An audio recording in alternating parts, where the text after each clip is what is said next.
Bien, vous avez décidé de vous lancer dans une collecte de fonds pour votre association ou votre fondation. Mais par où commencer? D'abord, il faut bien comprendre qui l'on est et être capable de l'exprimer clairement. Quel est l'objet de mon association ou de ma fondation? Pourquoi a-t-elle été créée? Avec qui? Quels ont été ses soutiens? Quelles actions concrètes mène-t-elle? Comment l'association s'organise-t-elle? Son conseil d'administration est-il impliqué, solidaire?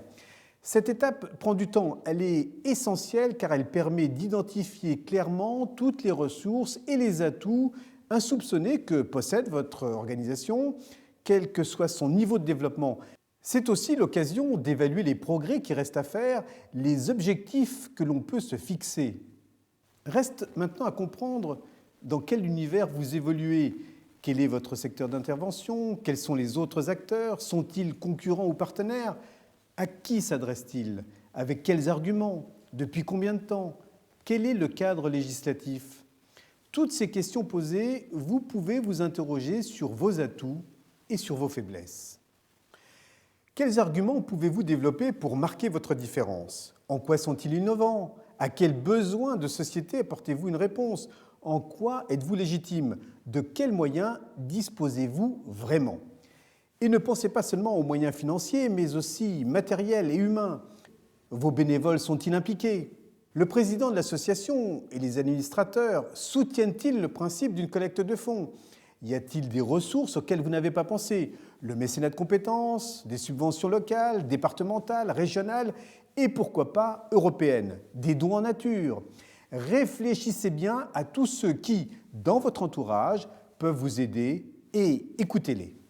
Partagez votre analyse avec l'équipe et l'ensemble des parties prenantes de votre organisation et prenez en compte leurs observations, leurs suggestions. Elles vont vous aider à affiner votre projet de collecte. Ne vous laissez pas conduire uniquement par la passion.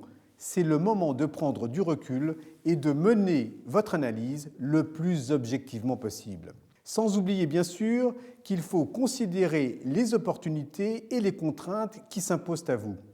Un changement de cadre juridique ou fiscal, l'arrivée d'un nouvel acteur, les effets d'une crise économique et sociale sur les dons.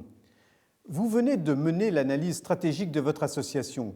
Pour vous, il est maintenant simple de formuler clairement et de partager avec l'ensemble de vos interlocuteurs la vision, la mission, les valeurs de votre association ou de votre fondation, ses projets concrets, leur légitimité et le budget dont vous avez besoin. Vous avez entre les mains tous les éléments pour convaincre vos donateurs potentiels, les faire adhérer à votre projet et les inciter à financer vos actions. Maintenant, vous êtes prêt à passer à la seconde étape, la définition de votre plan stratégique de collecte de fonds. Mais nous verrons tout cela ultérieurement. D'ici là, prenez le temps de mener à bien votre analyse. Et n'oubliez pas, à ce stade, l'Association française des fundraisers offre toute l'année de multiples occasions d'échange et de partage d'expériences de formation. N'hésitez pas à vous rendre sur son site fundraisers.fr pour en savoir un peu plus.